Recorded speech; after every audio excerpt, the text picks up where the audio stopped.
We are still with the topic of the properties of limits, otherwise known as the limit laws.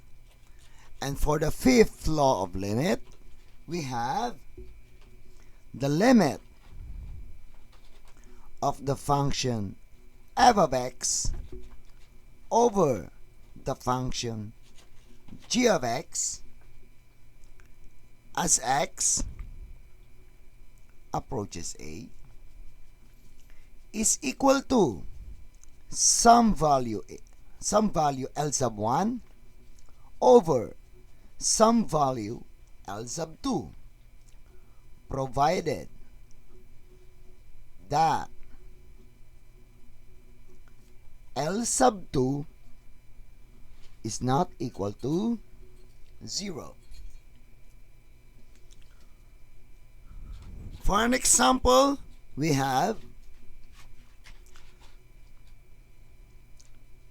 evaluating the limit of x squared minus 1 over x squared plus 2 as x approaches a is equal to, now in this type of limit function, we can go directly into substitution. Substituting a for x, we have a squared minus 1 over a squared plus 2. And this is the value of the limit. Another example. So we call this example number 2 and this is example number 1. Evaluating the limit of cosine theta over secant theta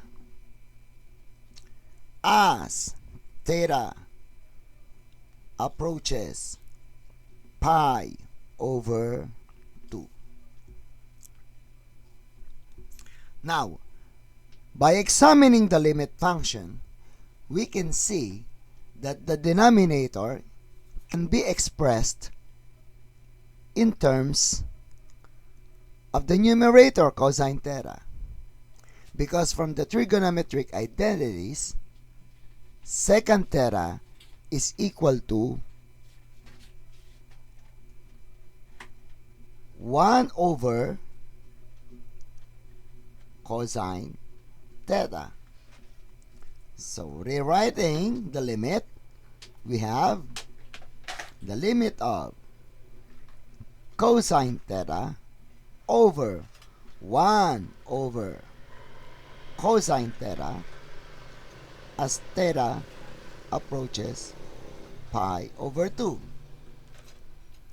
Simplifying further, we have the limit of, now we multiply the numerator by the reciprocal of the denominator.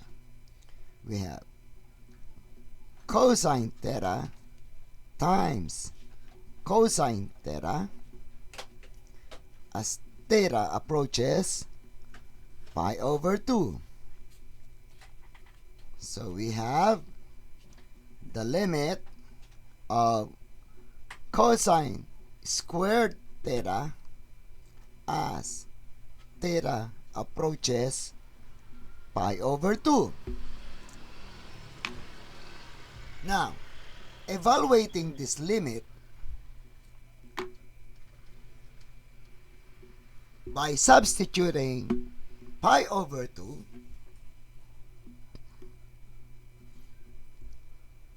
for theta, we have cosine squared pi over 2.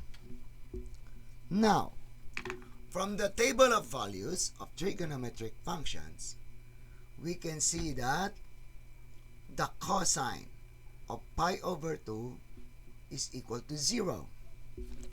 And so 0 squared is equal to 0. And this is the value of the limit.